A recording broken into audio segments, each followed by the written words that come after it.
Hi, it's Tess here from the Nettle Patch. And this is just a video to basically really briefly describe one of the absolute core tenets of everything I do, which is the path of action. And it's funny to me because when I learned this, I did not have a clue. And my experience is that a lot of people don't. And yet it's such basic knowledge about how our bodies work. Always when I start a video, they need something. Quiet, quiet, quiet. Video needs something. Okay. Children over there. In case you don't know what I mean by they. This is they. Little lookalikes. I cloned one.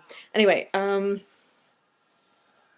path of action, right. So basically, the path of action is how any of us, every single human being, makes an action in the world. Like any action, like moving my hand like this, whatever, any action. So it's 4 brief steps. Number 1, perception, as in with our senses, we hear or see or smell or whatever, something. Number 2, interpretation. So that's making an interpretation of the thing that we just perceived. I'm going to give a little example here so that it's clear what I mean. So I might hear my child crying in the next room, okay? So that's my perception. I heard somebody crying. Number 2, I'm going to interpret that as his mother. I'm very likely going to think, well, and also just because of my own life experience and everything that has come before, I'm going to go, oh, my child is sad. That is my interpretation. The 3rd piece is I'm going to have a feeling. Oh, they're turning it up. The 3rd thing is I'm going to have a feeling about it. In this case, probably I would feel sad because I have mirror neurons and I feel a lot of the things that my children feel. Practically everything that my children feel. Boy, it's a struggle. So the 3rd thing is a feeling. And the 4th, the way that we come to the path of action, right? The 4th thing is action. So we have a perception. I heard my child crying. An interpretation. He must be sad. A feeling. I'm sad too. And an action. Probably I'll go to the next room to see what's up. However, there are some things that can get in between a feeling and an action. So imagine that somebody is keeping me from going to the next room to check on my child, and I can't do that. What kind of action am I going to make? I am going to make an action. I have to make an action. That's not true, and I'm going to get to that in a moment. But my body is going to want to make an action because I've had a feeling. So the action that I can make if somebody won't let me go to the next room is I could cry. Crying is an emotion, right? And the verb is emote. Move the energy out of my body. Emote is a motion word. So the feeling is sadness. My computer just went black. The feeling is sadness, and I need to plug it in. The feeling is that this is crazy. It's like snowing outside and I have 2 mosquito bites. Where did this mosquito come from? That's why my knee is bare here. I saw it in the video. So yes, I can emote. However, what gets between that feeling and action is thought, right? So say I don't believe I'm in a safe position to cry.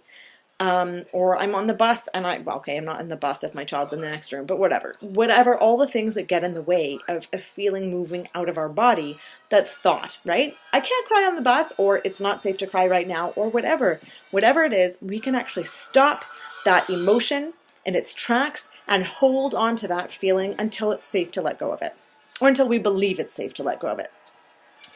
And that is the really powerful and interesting thing that for me was like a huge, huge, huge breakthrough.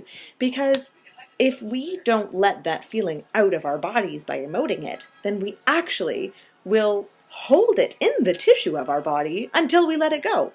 So imagine how many people around my age are walking around with pent-up feelings from before they even have cognitive memory. How many of us learned when we were small that it wasn't safe to cry, or that it wasn't safe to yell or be angry? How many of us have even learned that as adults, right? We live in this patriarchal culture that has decided that emotion is a feminine thing and that all feminine things are to be feared and derided and scorned. First of all, it's not a feminine thing. Every single human being experiences feelings and needs to emote them. Secondly, it is a feminine thing because we have huge, huge, huge oceanic emotions that are very changeable. And that's our power. That's our strength. Because crying is literally where our neurons adapt. That's how we adapt to feelings of hopelessness. And come to this like universe, this inspiration or creativity that changes feelings of hopelessness into beautiful, beautiful things. No art, no creation ever came out of holding on to those feelings. And the other piece that comes with holding on to the feelings in the tissue of your body is that they can be triggered at any time, and they will be triggered by people saying things or doing things, or even a massage can trigger things. Secondly, they will always come out eventually, right? So you can hold on to shit for 40 years, but it's going to come out sideways in anxiety, depression, addiction, basically addiction. I'm going to boil everything down into addiction and include, like, just say that I'm including behavioral addiction, addiction to substances, addiction to food. So a lot of anxiety and depression will come from that.